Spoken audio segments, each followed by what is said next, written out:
Hey, welcome back to another Epidose of these crazy people that just talk about eating meat and a few other things. Today, we're recording short ribs, and short ribs, we try and get at least one of them out. There are short format videos, and we also do long format videos. Again, we try and get a long format video out at least once a week. Sometimes we release more than one in a week, and we if that's kind of your level of interest is eating meat and getting healthy and feeling better, then make sure you subscribe to the channel because this is your channel. And so what's today's topic there, Justin? Today's topic is muscle is survival. Right. And what do we mean by that? Well, there's a lot of talk about, longevity, mortality, things of that nature, osteoporosis, bone health, a lot of talk about mental health. And all of that is valid and good. And yeah, you should be concerned about those things. But man, just recently been really diving deep into muscle health and on how important that is for mortality and survival. So when we hear about health or muscle health, generally most practitioners, most doctors, etc., people out in the health field, generally the main focus is heart health, right? I mean, you got to eat heart healthy. Too much cholesterol is bad for your heart. Don't go through a bad heartbreak. Heart, right? And, obvious reason, it pumps all the blood. It has a very, very important role in keeping us alive and moving and all that good stuff. But the heart is a muscle, right? And so I feel like things are overemphasized on the heart, although extremely important, and the other muscles of the body or the muscle system as a whole sometimes gets ignored. And so there's some neat things, like for instance, there's some study that grip strength is a very high indicator of mortality, right? Or your chance of expiring sooner rather than later, essentially. And the stronger your grip strength, the higher chance, the better your health, your endurance, the more prolonged, in theory, your expiration date will be. Whereas if you have a weaker grip strength, you may be closer to expiring. And what's disappointing, especially for my generation, is that I guess they found in males roughly age 30 that their grip strength is that of males in their 60s and 70s a decade, 2 decades ago or so. So that's quite just so my generation, we're not doing too good. And another, test of mortality is your ability to get off the ground or get out of a chair without needing assistance. And I think the reason for this might be that if you fall and you can't get yourself back up, people unfortunately expire. Just they live alone. Their family doesn't call them. Unfortunately, they don't have a lot of friends. Maybe they go to church on Sunday or something, and that's they're socializing. And so they have a fall. They can't get to the phone, right? Or maybe their cell phone's charging or something like that. And they end up expiring there on the floor, and people unfortunately find them a week later or 2 weeks later. And it's very, very sad and gross and all that stuff. And that's why those life alert pictures, that when you come in and their cat's gnawing on their eyeball or something like that, it's spooky season, so might as well make it a little extra gross. Sure, blame it on the cats. Well, I'm sure Trixie would take a chunk out of you if she found you. I'm sure. Probably many. And so, yeah, so I mean, it's vitally important to have that muscle health, throughout the body, have that agility, have the ability to be mobile. Strong bones obviously plays into this as well, so that way we're all gonna go, but it's about, what is it that the toilet paper commercial with the bears, right? Everyone has to go. Why not enjoy the go, right? And so when it comes to the end of the journey, I like to think of it that way too. Yeah, well, and I think if you're struggling to get out of a chair, or you don't have the grip strength, then that's an overall sign that you're just in a state of decay, or that is less likely to not only prevent you from getting off the floor if you fall, but making the fall more likely, right? So you need agility, you need lower body strength to move yourself around. I mean, that's just all sort of vital to human existence, right? So, and the more less likely you are to do that, the more sedentary you're going to be. I believe there was a study recently that showed that one of the fastest way to overcome insulin resistance, we just did a video on insulin resistance last week, right? Mhm. So was actually to use your muscles, because muscles tend to become more and more insulin resistant the less they're used, right? So the more you use them, the faster you overcome insulin resistance. So it's kind of a nice tie in there to that. So using those muscles is the best way to have those muscles, and the best way to remedy all kinds of problems, because muscle will protect your bone in a fall. And muscle The more muscle you have, actually the more calories you burn, so the less you have to worry about overeating, right? So it's sort of you have to do you sort of have a even when you're just kind of just generally moving around, not necessarily exercising, you're going to burn more calories if you have more muscle. That's just how it works. Whereas, in comparison, let's say you're jogging or running or whatever, your body's going to tend to want less muscle, because it needs to be lighter to do that. Your body wants to do it efficiently, so it reduces muscle mass. And it tends to also make your metabolism more efficient. So you actually are the number of calories you need tends to go down. So it sort of has the opposite effect if you do a lot of cardio, a lot of running, or something like that. So, anyways, muscle seems to promote longevity and mobility, quality of life, and all that. So that's why we associate muscle um, with survival. So, anyways, I brought Fred in to say hi. I believe Barbara, Act Like Barbara, she originally got um, Fred for one of the meetups with Bella and the gang, where I met a lot of nice people, like Tahani and Mary and Chris and Bella and Bella's guy Max, and on and on and on. But anyways, the reason why I brought Fred the cow is because Fred also went with me to the meetup in Santa Monica. If you've ever been to Santa Monica, they have a pier, and that pier has this gigantic ramp that goes from street level down to the boardwalk. It's quite a grade. And I noticed when I was there, in spite of my age and my size, I was going up and down that ramp like it was nobody's business. I was noticing I was leaving everybody else in the dust. And that's not because I'm an avid runner or anything like that. And it's because, I like to train. Um, I do a fair amount of lifting, but I also do a fair amount of treadmill work and walking. I walk the dog. I like to walk. That's a good way to get out. You got a dog, take the poor critter for a walk. If you don't, borrow one, because lots of dogs just get locked in the house all day, or they never make it past the backyard. So there's a great activity. I often do both treadmill work and walking the dog with a backpack. So this is just an ordinary everyday backpack, and I weight the backpack. If I'm at the gym, it's usually full of gym gear. There would be like a water bottle or cantina in there. I got my pad for the squat bar. I've got barrel locks for the heavy weights, because the spring clamps at the gym won't hold more than 3 plates on half the time, and all kinds of other gear. So when I'm walking the dog, I often use this. If you don't have a lot of money, or you don't want to go buy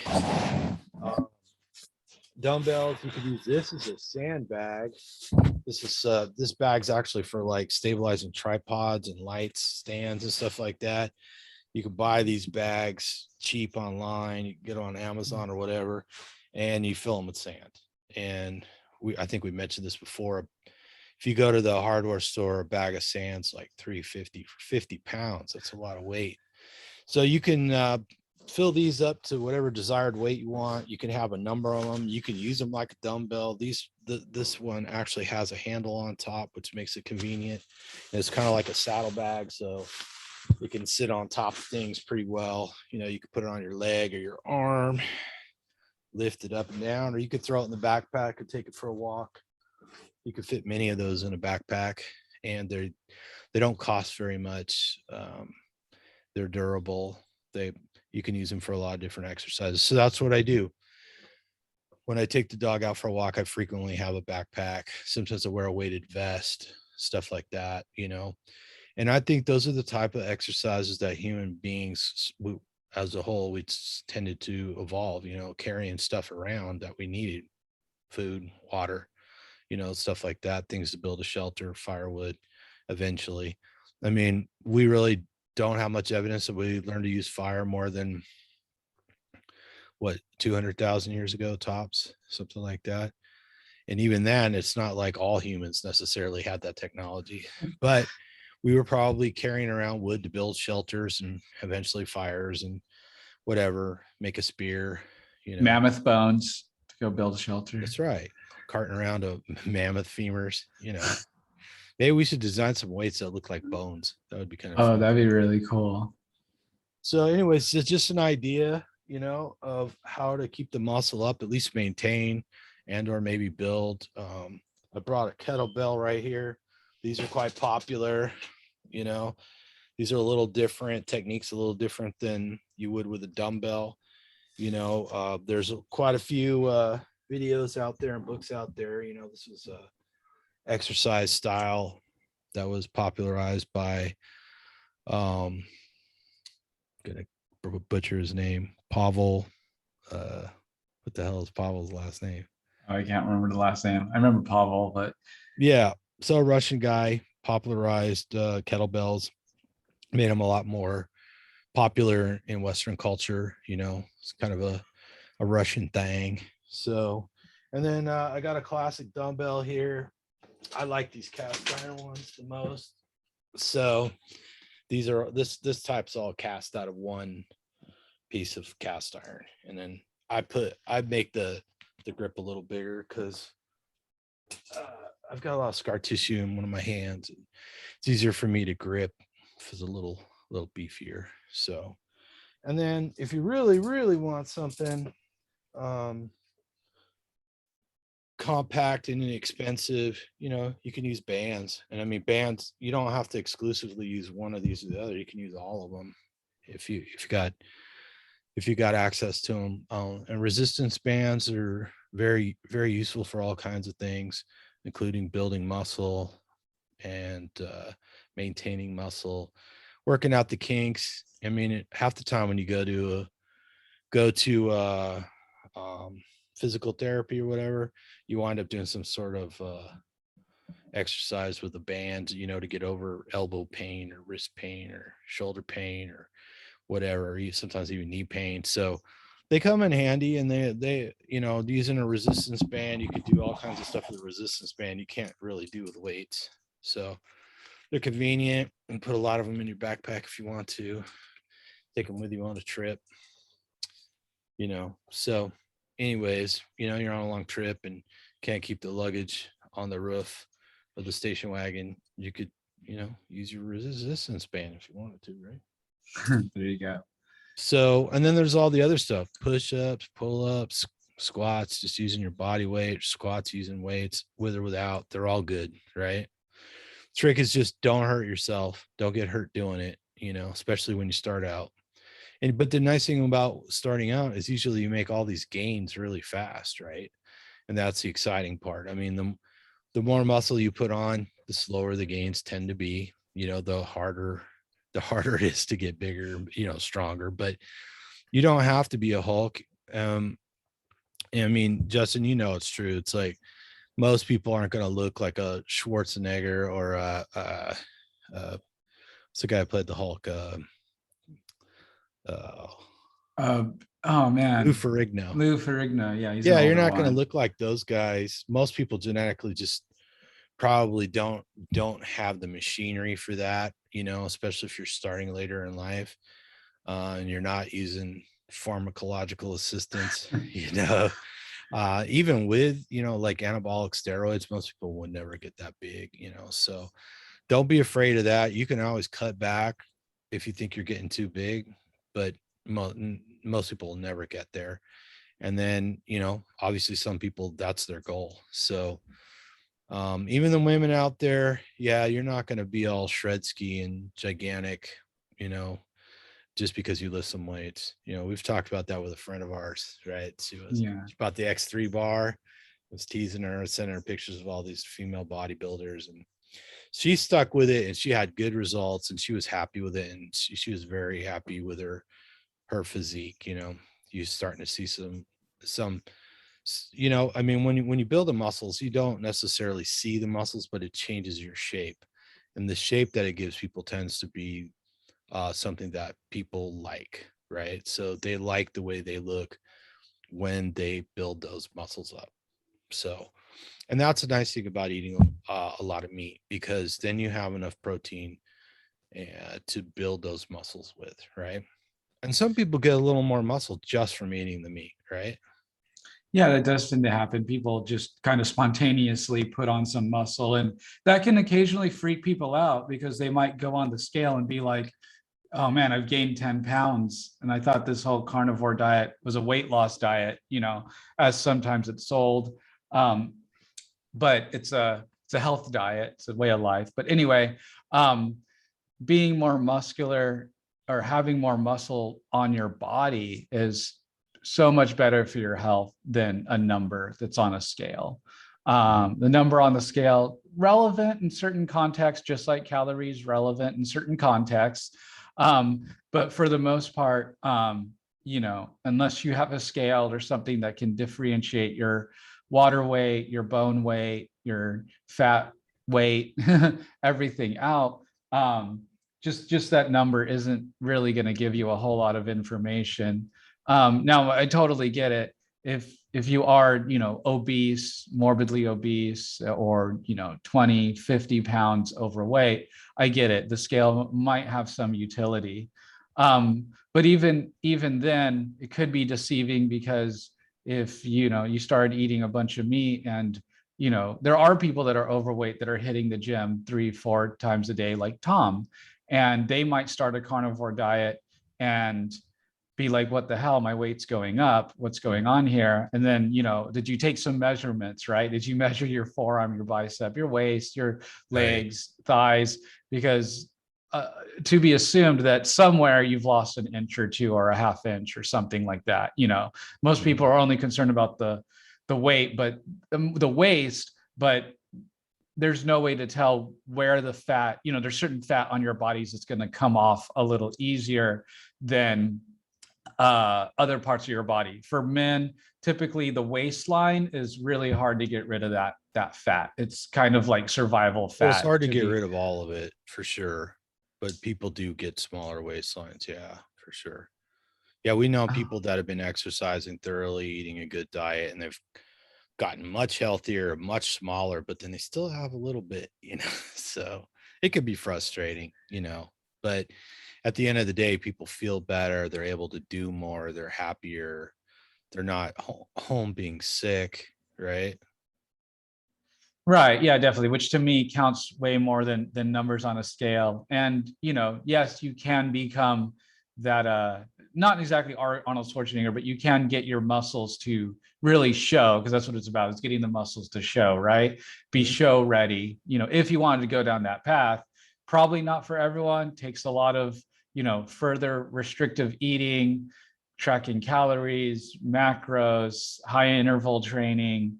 Yeah, there's a way to do it. There's ways to do it, but that's typically the average person. That's not what they're looking to do.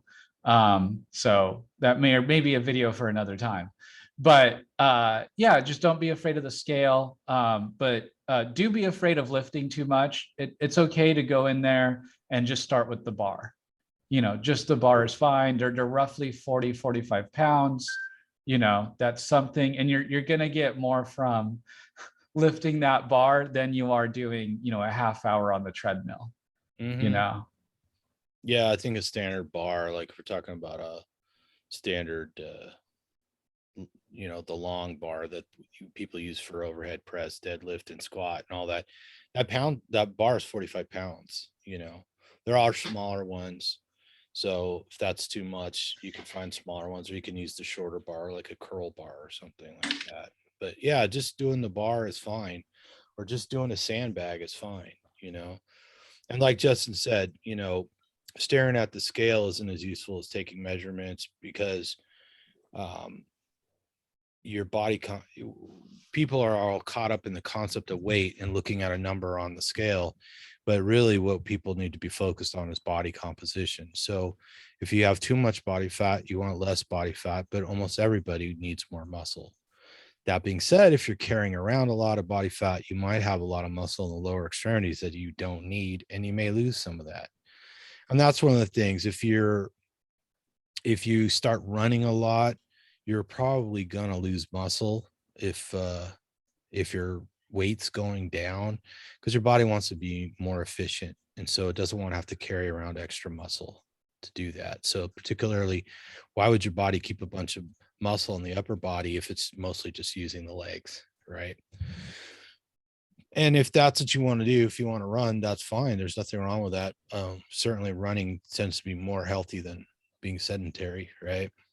But in the long run, having plenty of muscle tends to lend itself to mobility and quality of life, right? So, and most people don't relish the idea of running. So I don't think, anything more than sprinting is really more than what human beings are inclined to do. I mean, from the time we learn to walk till we're about 10 years old, we do a lot of running around, but we don't tend to run for blocks and blocks at a time, right?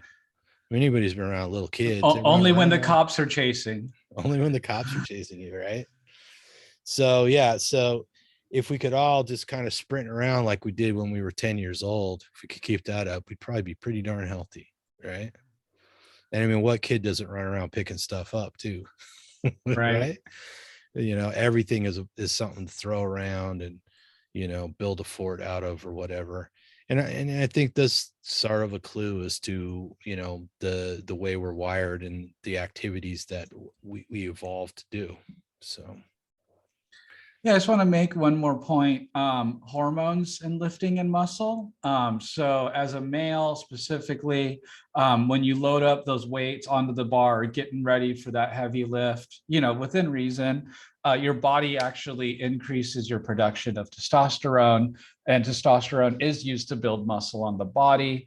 And I believe in women, it's a mix of estrogen and testosterone that's released to increase the building of muscle in the body. And I have a sneaking suspicion that weightlifting or resistance training may also have something to play in estrogen dominance in women, which I think is associated with, PCOS, being overweight, insulin resistance, etc. So it's very good hormonally to lift heavy as well, and having those bodily responses, those chemical responses. yeah, lifting heavy doesn't necessarily mean lifting more than you weigh, right? So we got to put things in context. Some people are just smaller in stature and they're never gonna lift the same weight as someone else, right? It's a very individual thing, right? Right. Yeah, I mean, I wouldn't expect Justin to go and try and squat as much as I do, because he's a little bit smaller than I am. He's kind of more average size. I'm a little bit bigger than average, and I squat all the time, but I can never even come close to doing the pull-ups that Justin can, because he just doesn't weigh as much, and he's been very successful at doing pull-ups and stuff like that. So there's a different exercise for him than me, but we both love to challenge each other to doing push-ups, which I think we should do a new challenge starting today. What do you think? It sounds great. We should start the push-up challenge again. Yeah, that was good times. That was a good Maybe times. we call it BNS and Ray and maybe even JoJo and see. Maybe Emily wants to do a push-up challenge. No Charmaine though, because she's too beastly. Can't keep No, up with nobody can her. keep up with her. Even though you want to talk about someone small in stature, but they could we don't Tiny, teeny, tiny little Charmaine, and she's a freaking animal, yeah. right? Oh, and I've got my gym buddy, Allie G Dub. She's very small. I don't remember how tall she is, but something like 41 inches, 42 inches or something like that tall. She's very small, but she's a beast in the gym. She's all jacked. So look up Allie Q Dub on Instagram and check her out. She's a bodybuilder, and she's quite an inspiration to see her work out because her workouts are very concise and very disciplined. So hats off to Allie for digging in all the time. And my buddy Roman's tearing it up at the gym too. He's got a competition coming up. So hopefully we'll have Roman on pretty soon. And one of these days, Allie will stop snubbing me and she'll come on. I know she's out there wishing she was on here with me, but she's just busy training, I think. That's what I keep telling myself. So anyways, yeah, you don't have to be a big person to lift weights, right? So if you can get close to squatting your own body weight, that's great. Some people do double or I could maybe do like double my body weight right now, but there's been even some female weightlifters that I think have gotten up around 3.5, maybe 4 times their body weight, which is just amazing. But those are probably in the top 1% of the population, or maybe even a fraction of a percent, right? And of course, those are the people we idolize, but it's not necessary to go anywhere near that. I mean, that's like a full-time dedication, risky and stuff like that. So anyways, yeah, I think even Joe Rogan was saying he doesn't generally lift any more than like 70 pounds or something like that. So he probably tops out on a 70-pound kettlebell for a lot of his workouts. I'm sure he's capable of lifting more, but he's more interested in being in shape and not getting injured, which us folks that are 50 and north, we're thinking about all the time. Somebody's like, hey, how low do you squat on that, with 600 pounds? And I'm like, not all the way, because I don't want to blow out a knee. So but I still get in there and do it and enjoy it. I love the way it makes me feel. I like the way it feels when I'm doing it, and I like the way I feel the next day, and that's kind of what propels me, because there's something about it, it's lifts your spirits, and that little bit of soreness you always get a little bit of soreness, right? That's the thing, people, once you get the diet right, you'll like working out, right? You'll want to work out, and then you won't experience the discomfort that you used to. Because I remember long before carnivore, all the burning muscles, like the next day or even 2 days later, you work a little harder, try something new, and you're just like in excruciating pain every time you try and use those muscles. And that doesn't happen anymore. I get a little bit of soreness, a little bit sore all the time, but nothing like the old days. And you've experienced the same thing, right, Justin?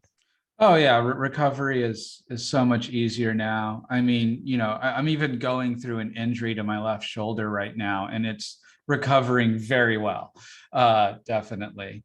And so, yeah, I mean, even if you do injure yourself, I was being a little stupid in the gym because I am a gym amateur. And look, I think it's one of those things that, like anything, the first time you do it, the first year of doing it, whatever, depending on, unless you're hiring a personal trainer from day one and someone that's experienced and really knows what they're doing, just because they have the personal trainer certificate doesn't always mean that they know what they're doing as well. But anyway, So yeah, I hurt myself a bit, but I'm getting over. I'm learning. I've decided to move things around a bit, and I'm focusing more on doing one-handed weights because of one-handed weights, you have a way less chance of injury, as well as really helps with muscle weakness. And generally, one side is weaker than the other. And so, if you start out doing a lot of two-handed stuff, you end up overusing one side instead of the other, and so you end up injuring because you're putting too much pressure, and you're doing it unconsciously. I'm not saying that people are purposely doing this, but this is what I was doing,